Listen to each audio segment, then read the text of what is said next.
words of Gretchen Haley.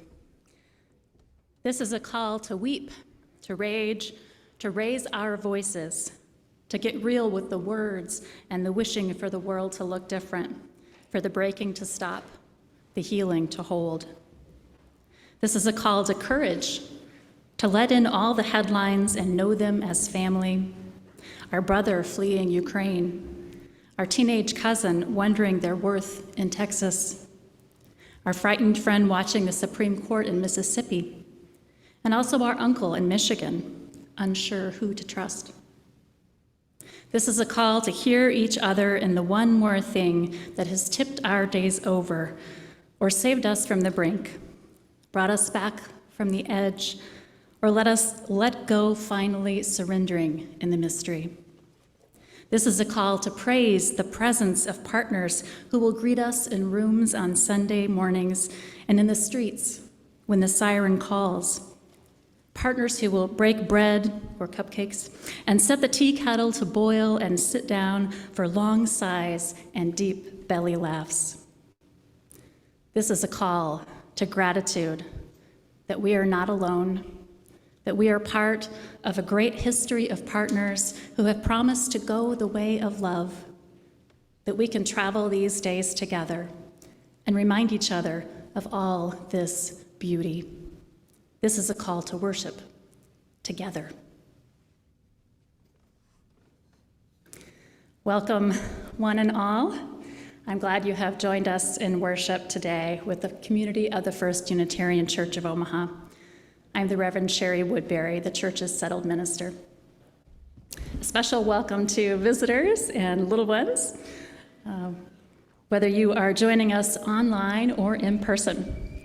This congregation is a community of all ages and abilities. It's a community with a rainbow of gender and sexual identities. It is a community of diverse cultural and racial and class backgrounds. We draw from many sources of inspiration and share common liberal religious values. Whoever you may be, we welcome you to bring your whole self into this community. Each week, we also acknowledge that where we meet for worship as the First Unitarian Church of Omaha is the land of the Omaha Oto Nations, and that Indigenous people in the greater community have become marginalized and made invisible. May we recognize their presence among us and work with them to resolve issues like poverty, displaced children, and murdered and missing Indigenous women, the MMIW. You may have noticed we have more young children in the sanctuary than usual. We're starting again to have the kiddos join in the sanctuary from the beginning of the worship service before they go to their classes after the story. So it's wonderful to have you all here with us. And we're going to return to a past tradition and invite the kids and their teacher, Sherry Connor, to come up and help us light the chalice this morning.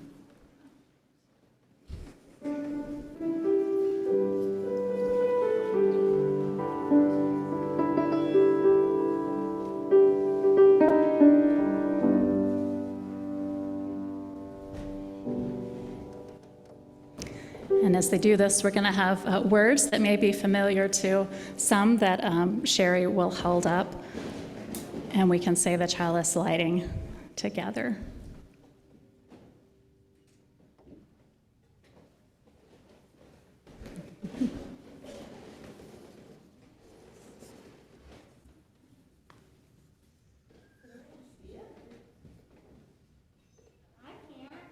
Well, that's true. Can you kids get us started with a nice, loud first couple of words?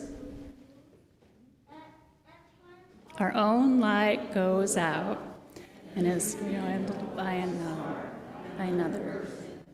Each one of us has cause, plan to flame in us. Thank you. All right, we'll have you come back up a little bit later for the story. Oh, sure, yeah, that's fine. Yeah, absolutely. So we're going to have an opening song. You might want to come over this way a little bit because we're going to have some singers right there. I don't know about you all, but as I've been watching the news unfold over the last week or two, the people of Ukraine are on my heart and mind. And in care and solidarity with them, for our opening song, some of our early morning risers share the song Circle Round for Freedom by Linda Hirschhorn. If you know it, please hold back the urge to sing or hum along. Maybe we'll be doing that in a future week, but we're not quite ready yet. Instead, I invite you to listen in a spirit of meditation or prayerfulness as we send our love to Ukraine. Feel free to close your eyes, and if you find it comforting, you may wish to gently rub your heart center as you listen. Circle round for peace. Circle round for freedom, circle round for peace, for all of us imprisoned. Circle for release, circle for the planet, circle for each soul, for children of our children. Keep the circle whole. Circle round for freedom, circle round for peace, for all of us imprisoned. Circle for release, circle for the planet, circle for each soul, for the children of the children. Keep the circle whole. Circle round for freedom, circle round for peace, for all of us imprisoned. Circle for release, circle for the planet, circle for each soul, for the children of our children. Keep the circle whole. Circle round for freedom, circle round for peace, for all of us imprisoned. Circle for release, circle for the planet, circle for each soul, for the children of the children. Keep the circle whole.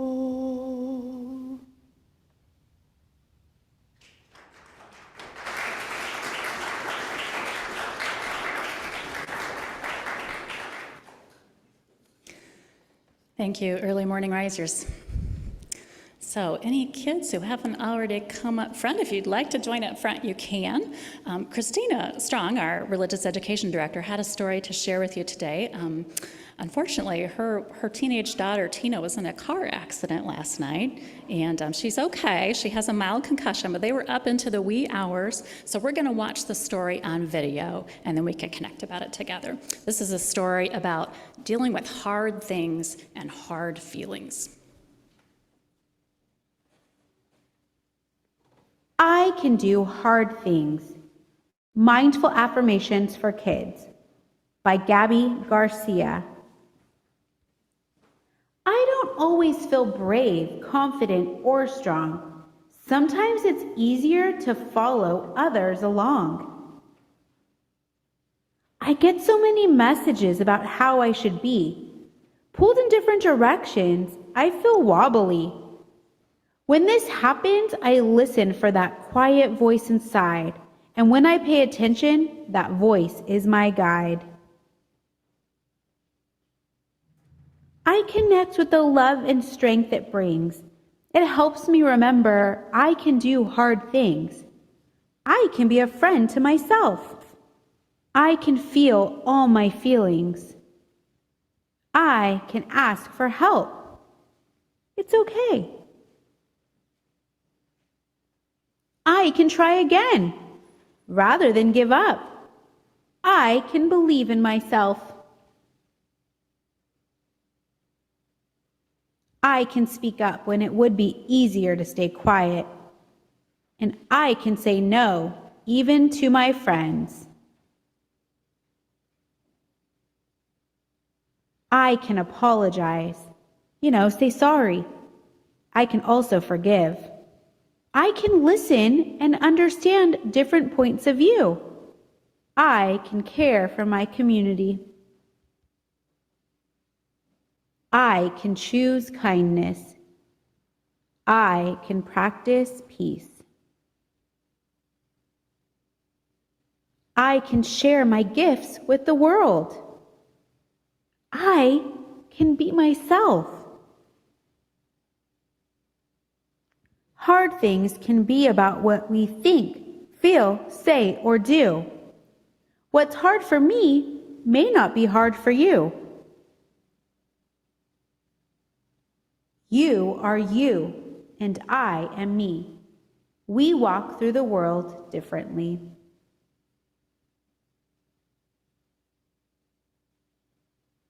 Trusting my voice helps me find my way.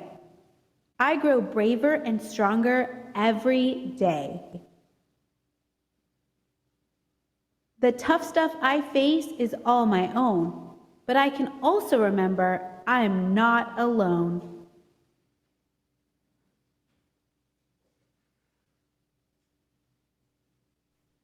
I'm ready for the hard things I have to do. And please remember, so are you. You can do anything you put your mind to, even the hard things. We hope you loved the book.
All right, that's a fun way to start. Joys and concerns, having the kids in the sanctuary with us for a little bit longer again. I'll begin this morning with some joys and concerns that were shared in advance. Those who are online, if you want to put anything you'd like to share in the chat, I'll lift it up from there. And for those who come in person, we have forms at both doors that you can always fill out before the service if you want something lifted up. So let's see, a few things. You heard about Christina Strong's daughter, Tina, already. Looks like it's a mild concussion, and of course they're going to monitor her closely, but we'll be sending our care and our healing thoughts to their family. Unnerving for any parent to go through that. Terry Lynn would like to thank all who have reached out to her over the past few weeks since she has been dealing with some health challenges, with a special shout out to Donna Neff for always going above and beyond. She appreciates this community. I think many of us are, again, thinking about the people of Ukraine and sending our love and our solidarity to them and wishing for minimum harm and a resolution that supports the people and their democracy and doesn't lead the world back into imperialistic wars again. And the last thing I'll share before I check the chat here, I'm also thinking about our partner church in Transylvania and Romania. Transylvania shares a border with Ukraine and was occupied by Russia in the last century until the brutal communist regime of Ceausescu began its reign in that region of Transylvania.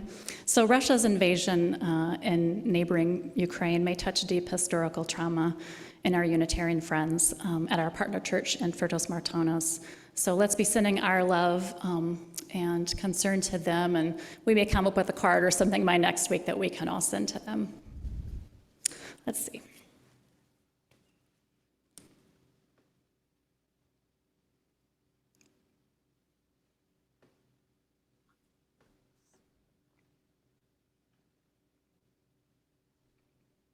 Patricia, glad to see the kids at the service. Me too.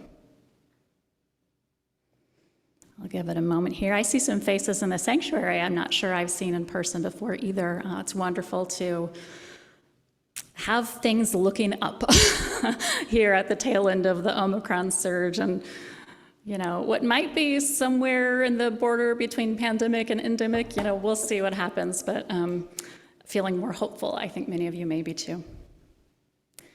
Okay, looks like that's it.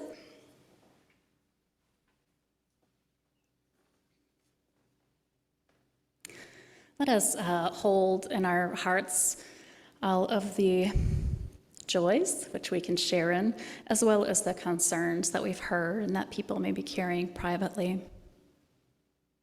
Each week we observe a period of silence to send compassion out to all those who are suffering. After I lift up a common prayer, we'll observe a minute of silence for your own individual reflection or meditation. First, you may wish to check your posture and close your eyes as I share these prayerful words of my colleague Charlotte Arsenault. O great and abiding love, love that holds us, that draws us near when we are afraid, like a parent draws a child close after a nightmare. We gather our voices as we call out to you, O love, with nightmares that will not cease upon our waking. We wonder, where are you? When bombs and bullets bring suffering swiftly to so many Ukrainian innocents, where are you? When the egos of world leaders blot your face from our minds, where are you? When hatred and bigotry crush the spirits of our queer beloveds before they have time to even taste the freedom of authenticity, O love, where are you? When fear of the unknown becomes fear of one another, where are you? Perhaps if we can quiet the raging storms of our hearts, we can hear you. A faint echo at first, and then louder and clearer your voice comes to us, saying, "Here I am. I am the building that did not crumble. Here I am. I am the voice of the Russian people who demand peace from their leader. Here I am. I am each church and synagogue and temple that opens its doors to all without judgment or condemnation. Here I am. I am the librarian purchasing banned books for your children. Here I am. I am everywhere that justice and peace and beauty reigns and I am also everywhere that oppression, war, and ugliness remains. You need only come and find me, and I am there.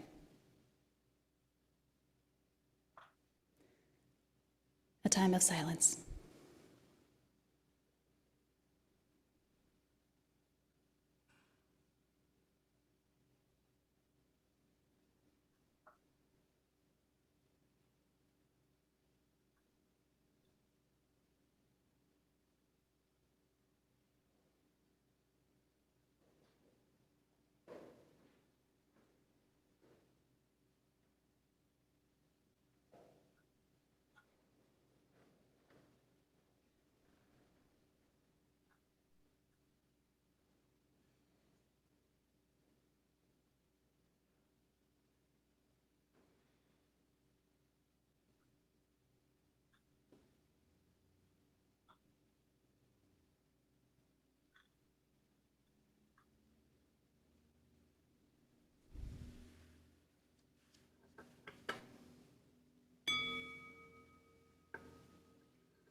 Our religious community is constantly changing. Babies are born, children grow up, people commit themselves to one another. Loved ones and friends among us come to the end of their lives. People move into and out of our community and of congregational life, and others join us and become part of us. It's important and right that we recognize these times of passages, of endings and beginnings. Today, we will celebrate the contributions of Carrie Helmberger and mark her departure from her long tenure as this congregation's first ever membership coordinator. The ceremony will bring to a close Carrie's work with our ministry of membership. Carrie, will you come forward, please? And congregation, be ready to stamp your feet or shake your hands or whatever you want to do with your body to show some appreciation, and you can choose your online equivalents as well. Carrie, here, we just stand down here so I can look at you. I want to see her when I'm talking to her. Right next to the beautiful flower. Carrie, we are grateful for your service to the mission and people of this church. Over your almost 7 years here, you have helped a steady stream of visitors get to know our church. You have supported, I counted in the membership book, about 55 people through the process of joining our congregation. You've also helped to keep our members connected with caring contacts and your signature handmade cards, as well as helping people plug into different church activities and find their niches here. We appreciate the warmth, enthusiasm, and dependability that you have brought to your role on our staff. I invite the congregation to add your bodily affirmation.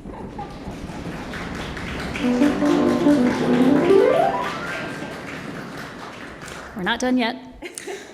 Carrie, your dedication shone through as you continued this part-time job over the past 2 years, even as your full-time job in the healthcare field became more demanding and stressful. We are grateful for the flexibility, creativity, and continued caring that you brought to the church. And I am grateful that you continued on our staff for as long as you did. You helped us stay connected through a difficult time. All those here, please add again your own joyful noise of thanks.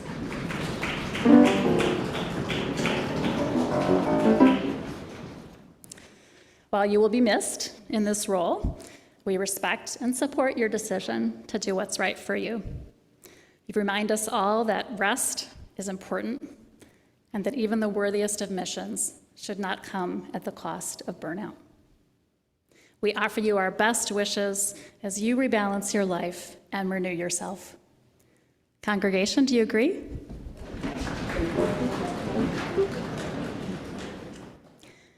Carrie, do you release this congregation from turning to you and depending on you as the staff leader for hospitality, for the journey to membership, and for member retention? I do. I guess. Do you also offer your encouragement for our continued administrative membership and your support for the relationship of your successor with this congregation? I do. Congregation members and friends, this is Carrie's last day as our membership coordinator. That doesn't mean we won't see her again, but it does mean that she will no longer hold the responsibility for our ministry of membership. Do we as a community release her from this role? You may respond with, "We do." We do. Carrie, having been released, I invite you to remove your membership coordinator name tag and leave it next to the chalice. Congregation, we will move forward, building on the foundation that Carrie has laid over the past almost 7 years. Will we as a community keep alive the spirit of warm welcome and intentional support that Carrie offered to visitors and members alike? You may say, "We will." We will. Happily, Carrie has shared that in this community she has found her people. In the near term, she'll probably only pop up online for worship on Sundays. But after her successor is on board and settled in, she expects that she'll be back to participate more fully in our community. For today, after the service, we have a reception downstairs in the common room. There are cake pops and cupcakes available and coffee. All that is packaged and ready to go. So keep your mask on. You can visit with Carrie. You can visit with each other. And then when you get out into the garden or your car, wherever, you can enjoy those delicious things. And I think we do have some strawberry or cherry, was it? I also aim Zoomers to set up a Zoom down there that she can pop in and say hello in the breakout groups as well to those who are there. So thank you again, Carrie, for your contributions to this community.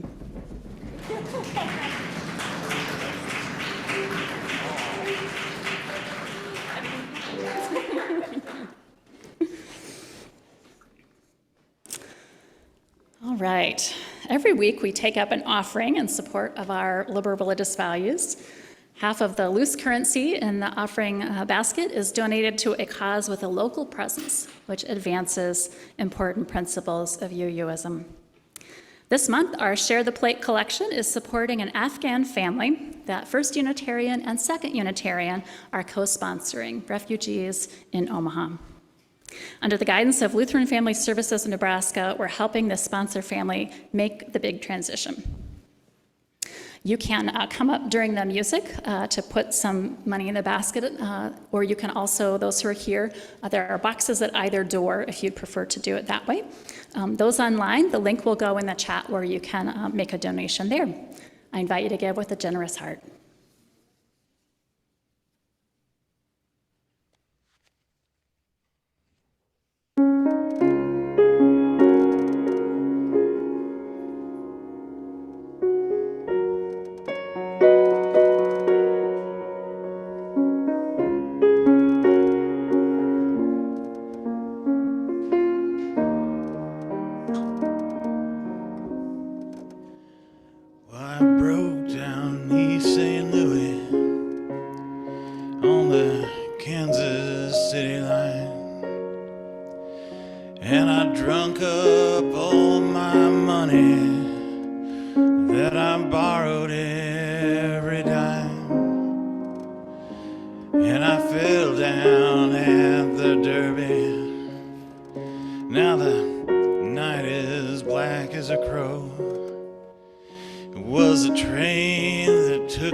You know, I just up and left with nothing but the clothes on my back.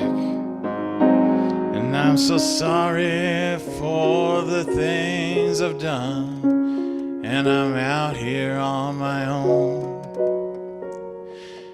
It was a train that took me away from here, but a train can't bring me home. Must have been a train that took me away from here, but a train can't bring me, couldn't bring me home.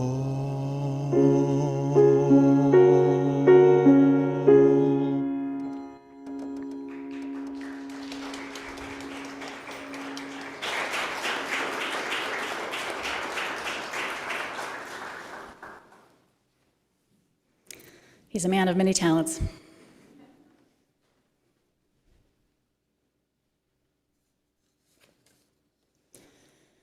It was as if a dark cloud hung over her, casting an imperceptible shadow across her face. She had once looked as glorious as her name suggested, but now Gloria's eyes looked sad and vacant. If her old high school classmates were to meet her now, they would wonder what had happened to the radiant, joyful girl they once knew. Gloria knew, but it was too painful to think about, even in the privacy of her own mind. She certainly would not put words to these memories, would not speak these feelings aloud to another. She felt so alone already. She would not risk rejection by sharing her shame.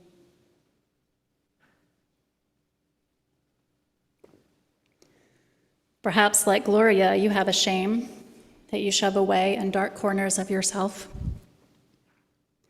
Researcher and author Brené Brown, who has interviewed thousands of people about difficult experiences and feelings, found that people routinely, instinctively avoid talking about shame and things that make us feel ashamed. Like Gloria, we're scared of what will happen if we do. It's like this in the train song that we just heard, too. The singer who has done something bad, feels unlovable, and so believes he can't take the train back and face it. Brown also found that we all have shame. This primitive emotion is nearly universal. If you're capable of connecting with other people, then in ways large or small, shame will find its way into your life. So we all feel it, and we all generally are afraid to talk about it. In fact, the more I stand up here and talk about shame to you and remind you that you probably have an intimate understanding of shame, the more you might feel a tug of dread in your belly, a flush of shame in your throat.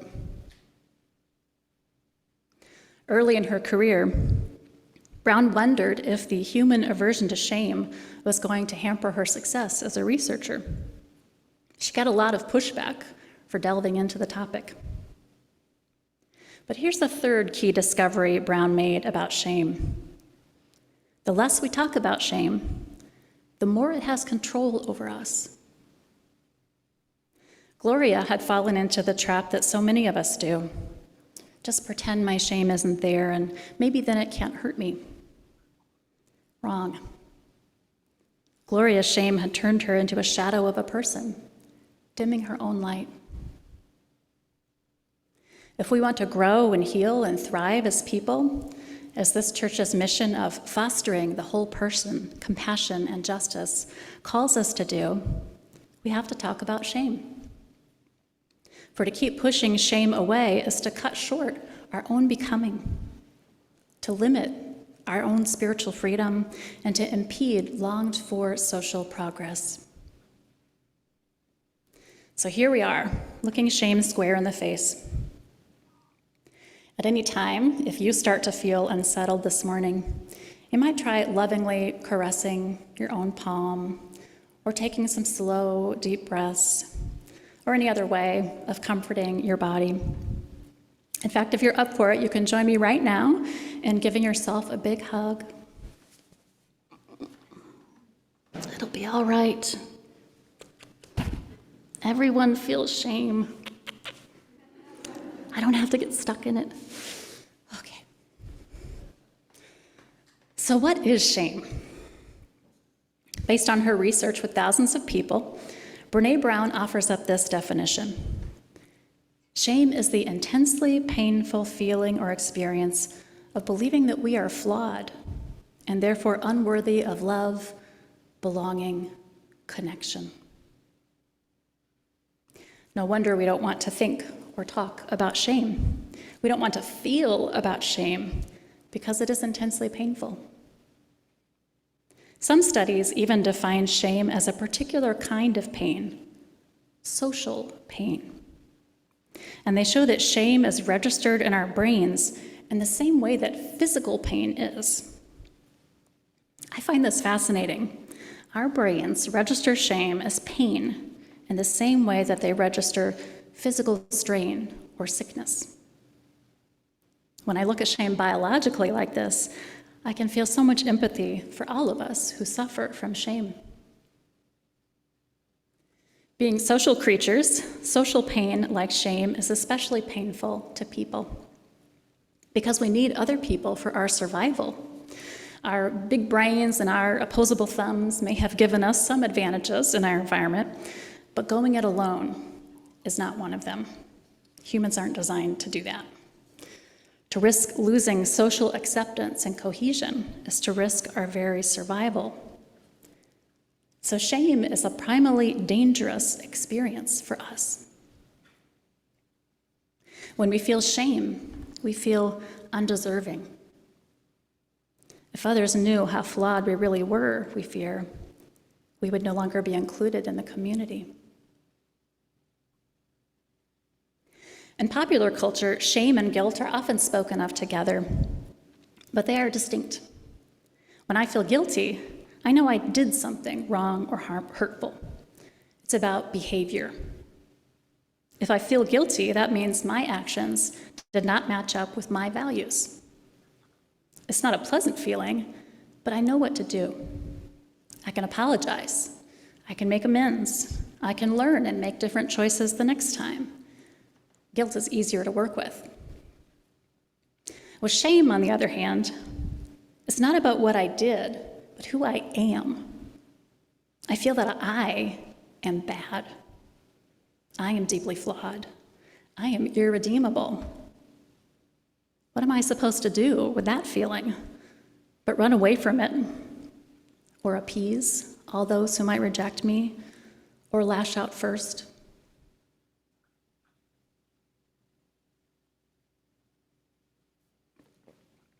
There are many reasons a person might feel bad about themselves. Bankruptcy, infertility, a speech impediment, getting fired, getting addicted, getting divorced, an unplanned pregnancy, and the decision made, and how others might judge. Whatever it is that leads me to feel stupid or incapable or like a failure, some variation of shame, the feeling goes to my core. With behavior, I can choose differently next time, but if I believe that I am fundamentally flawed, well, I fall into a dark hole with that. I can't do anything about it. I lose motivation. I may spiral down. Prominent images of shame go back millennia in Western culture, right to one of the first sacred stories that has shaped and continues to shape our civilization. I want to share with you Robin Tanner's poem called "The First Pair of Underpants." Here's how it goes.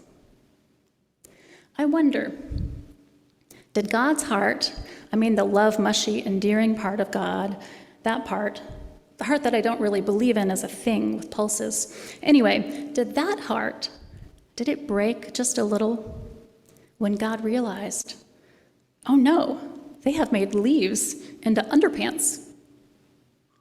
If God says things like underpants. And then the weight hit God, like the first time you watched your child feel self-conscious. Hold back the loud belly laugh, or worse yet, bring down their eyes because the shoes you bought aren't good enough?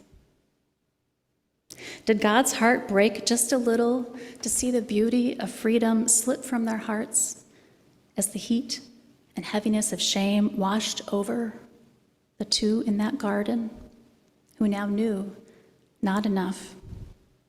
No more naked, no more belly laugh, and for the first time wondered, am I good enough? Did God cry a little, maybe even turn away so they wouldn't see the tears? Unlike this poem and the biblical telling, I don't remember God being so empathetic.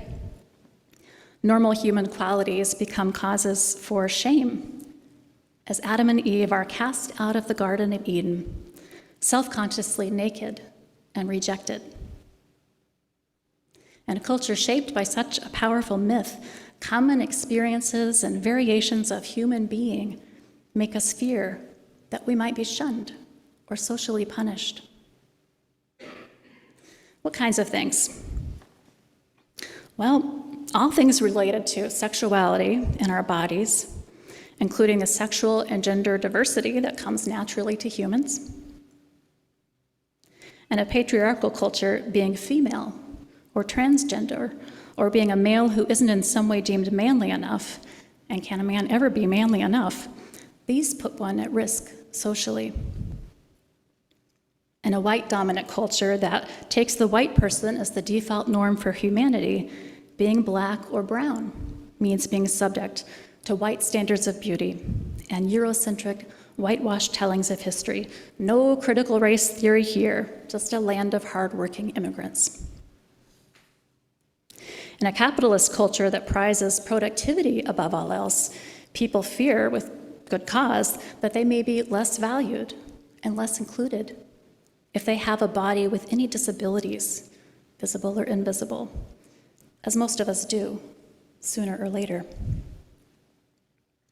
It kind of sounds like a no-win situation for everyone to me. Doesn't make me feel so good thinking about it. Let's pause for a moment and center ourselves. I'm going to sing to you a bit. I invite you to rock or sway if that feels good to you, and just listen.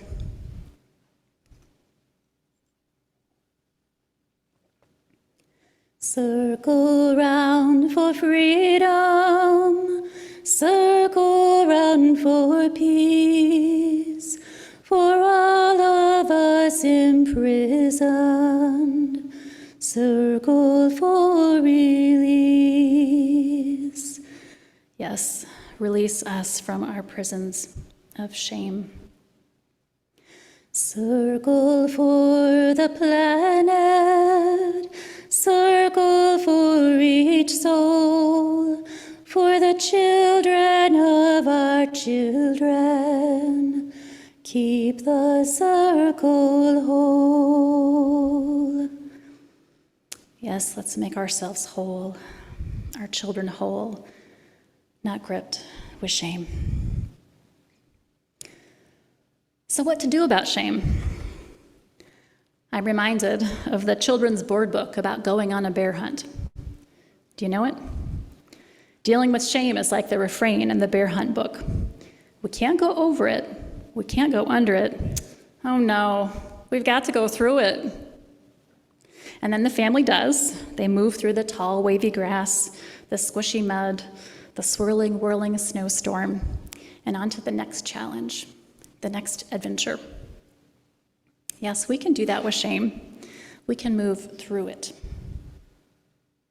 The opposite of shame, the antidote to shame, is empathy. Expanding on that, Brené Brown lifts up 4 practices of what she calls shame resilience. Things researchers have found that people do who are able to move through shame without sacrificing their values and authenticity. The 4 elements of shame resilience are recognizing the experience of shame when it's happening to you and understanding its triggers, practicing critical awareness about the messages underlying your shame, reaching out to connect with other people and speaking about it. Now I want to turn to one specific type of shame. Shame arising in the context of anti-racism work. Our overarching worship theme this month is widening the circle of concern, doing the work in our Unitarian Universalist communities to address those structures and practices that, intentionally or not, center white people and white culture and make it harder for people of color who resonate with our principles to feel a sense of belonging. I feel like I sense shame arise fairly regularly in the context of anti-racism work.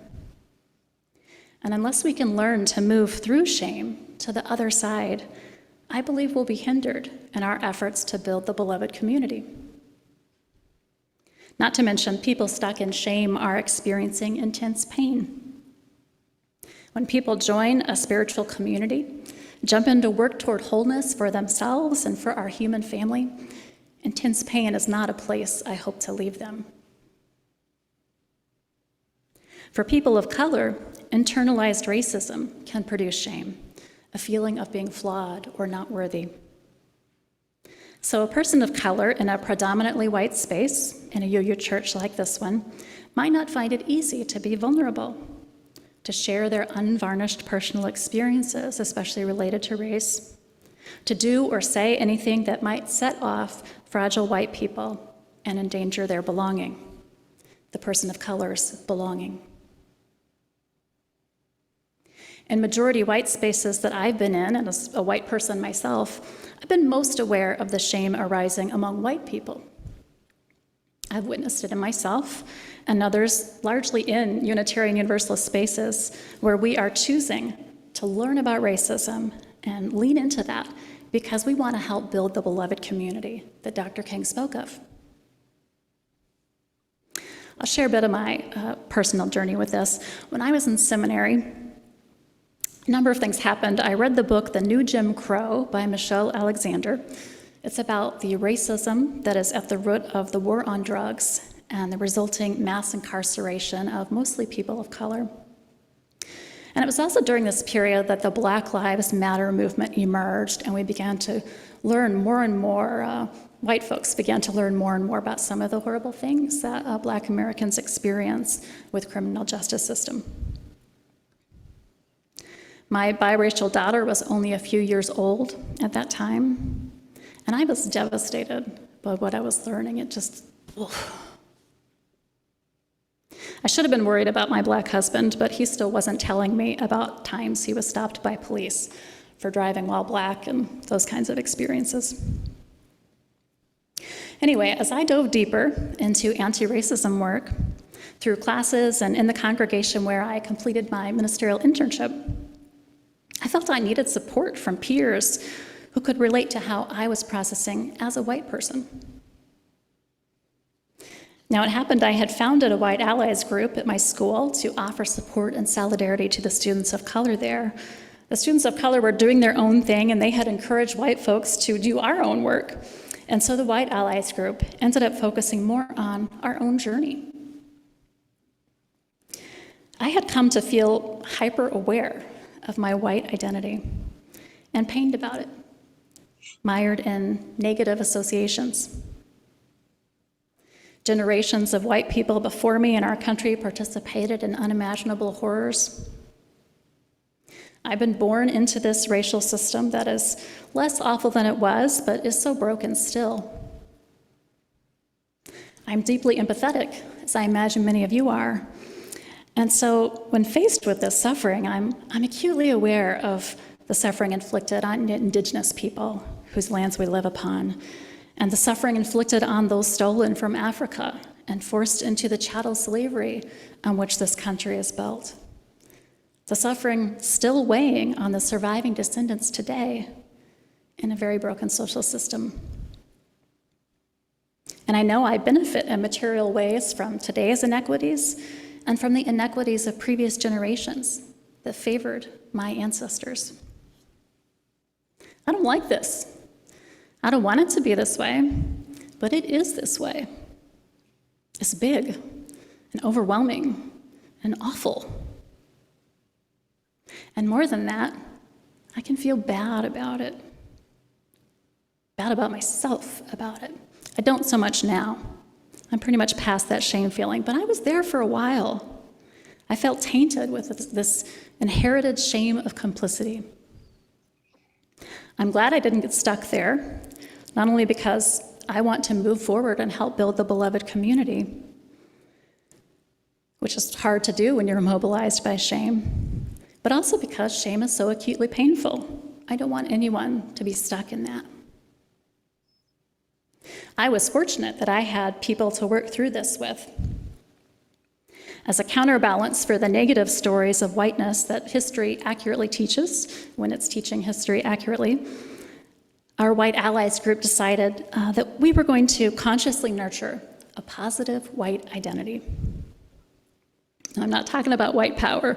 We spent time learning more about white UUs who inspired us through their courageous activism.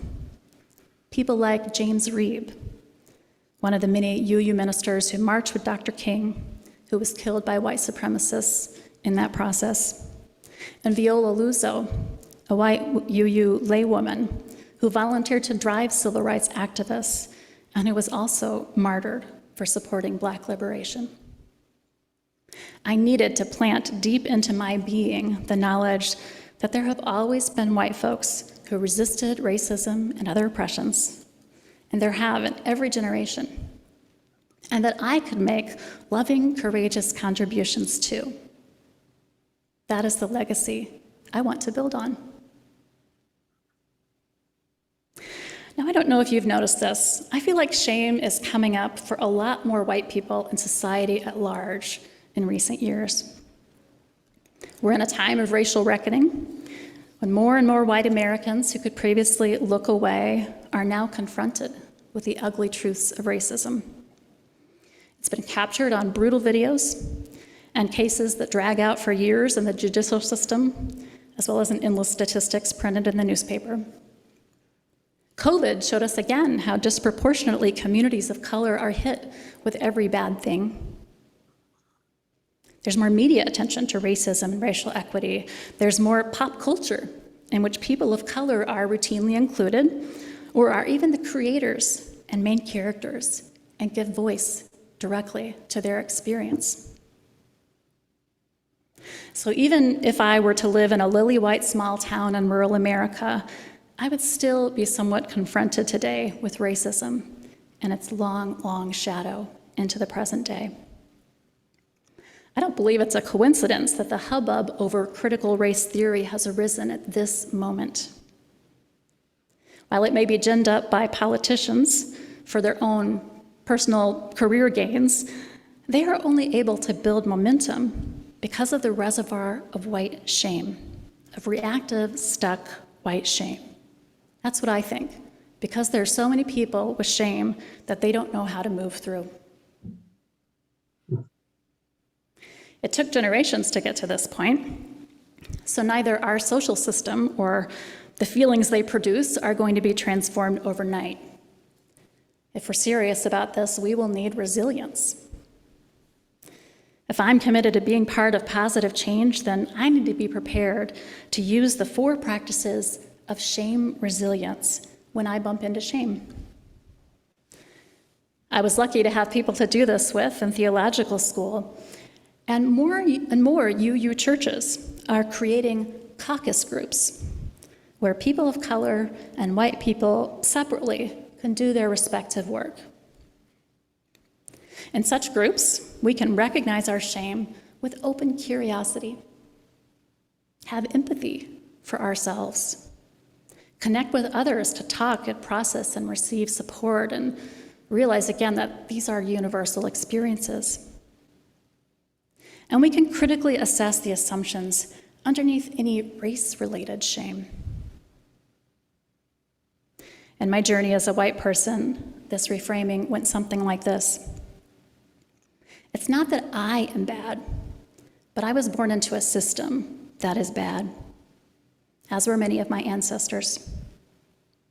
I don't know if my ancestors were complicit in racism out of ignorance, having bought into the propaganda of white supremacy, or whether they were aware and lacked courage or a moral compass, or whether they were aware and actively resisted participating in an oppressive system.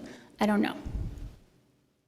What I do know is there is a long history of non-cooperation with oppression and working to build a new way, involving people of all races.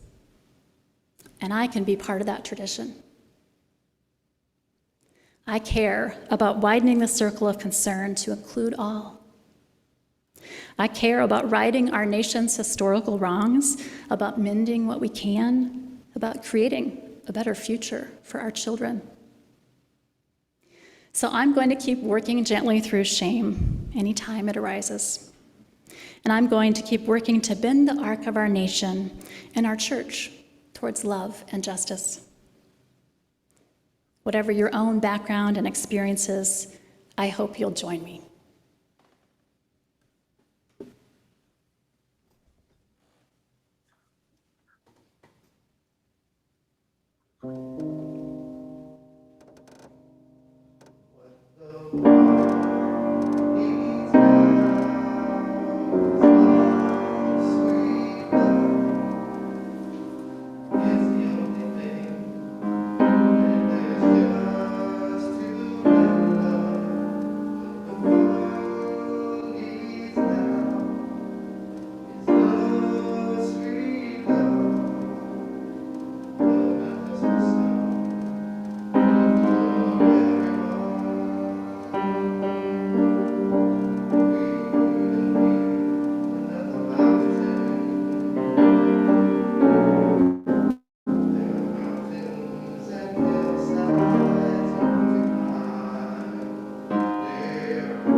Only thing that there's just too little love. What the world needs now is love, sweet love. No, not just for some, but for everyone. No, not just for some, oh, but just for everyone.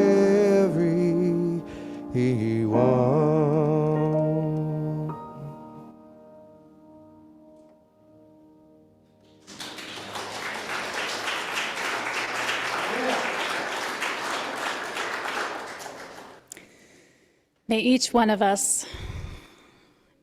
of us remember that we are beings of inherent worth, always. When shame arises, may we be gentle with ourselves and use the practices of shame resilience. And may we continue to widen the circle and build the beloved community so that we leave this place more whole and the world more full of love than we found it. Amen, and blessed be. If you have a chalice or candle lit at home, you can join me in extinguishing the light.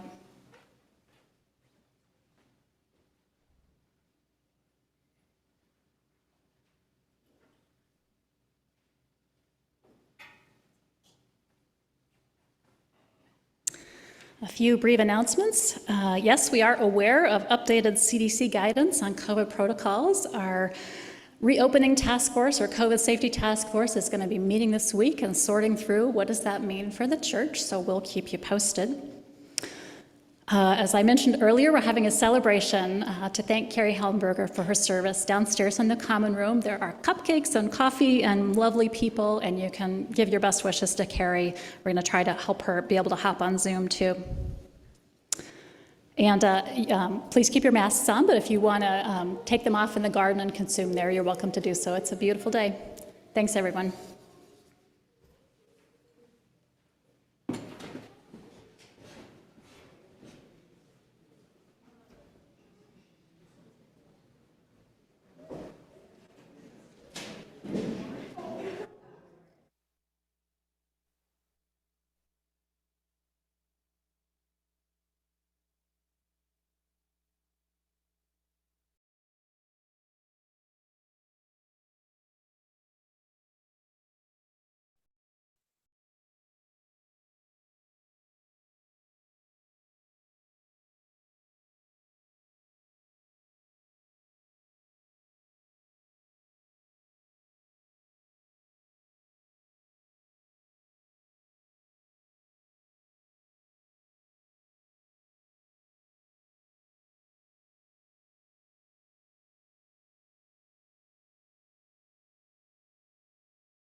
Good idea. Good morning, everyone. Morning. Mark. Hi, anybody hear me? Yeah, I hear you. Yeah. Okay. Hi, Patricia. How are you? Welcome to the group that's always, for some reason. And then we also have Nancy. Hi, Nancy, you really with us? Yeah, I already said hi like 3 times. Oh, we didn't hear that, Nancy. How is everybody doing? Real good. You're the professor at Creighton, aren't you? Or okay. Yeah. Uh-huh. That's nice. Yeah. What subjects do you teach? And physics. Okay. That's a tough one for me. Also for me, believe me. Yeah. It's important though. Yeah. Yeah. I decided to join today because I want to say bye-bye to Carrie. Mm. Yeah. Hopefully she will appear to us. Yeah. 7 years is a long time. That was really a good contribution. Oh, it seemed to me that time flew by because I think at that time, I was either the membership chair or very active on it for quite a number of years, Uh-huh. doing the UU and U program. And then Carrie came and essentially just improved everything as far as our contact with people. I mean, the first steps and pathways classes that she did were very good. But, not to say I don't think we did okay before.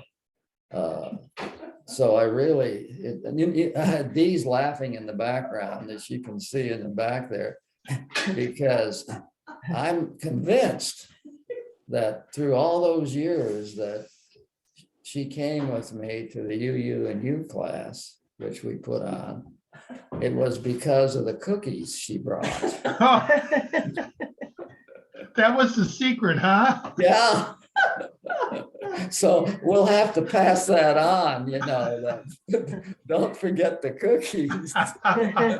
Other than that, I can't improve on Carrie at all. I see you cooking. Carrie, are you cooking for all of us? No. That would be a big undertaking. Yes. And I enjoyed it, bringing my chocolate chip cookies to class. Uh-oh, don't say cookies. Oh, yeah, Julie will yeah. be all excited. Oh, yeah, yeah. Well, you can understand the draw. I mean, it's probably. I don't bake any here. I eat too many. I have a question for Mark, because Mark knows everything, and he's how come it is that in choosing breakout rooms, we're always the same people, almost always the same people. Well, not Patricia, you fell into our lap somehow. It's so nice. To see somebody, not that the Nikolai I know. and Mark are not good, but there's other people. How come, is there a reason? Is there only we one all room? Fall in the same pot every week? Is there Nancy, only one room? Nancy got it. There's only one room. Oh, it said it was room 2, I thought, but Yeah. I know not as many people have been Room 1, I Zooming. see. So we're the only people that came. Well, I mean, there was others when I was surprised the few number of people on Zoom this morning. It was in the teens, like 15 or 16 or something, that I thought, maybe up to 20 later. But It's a nice day outside.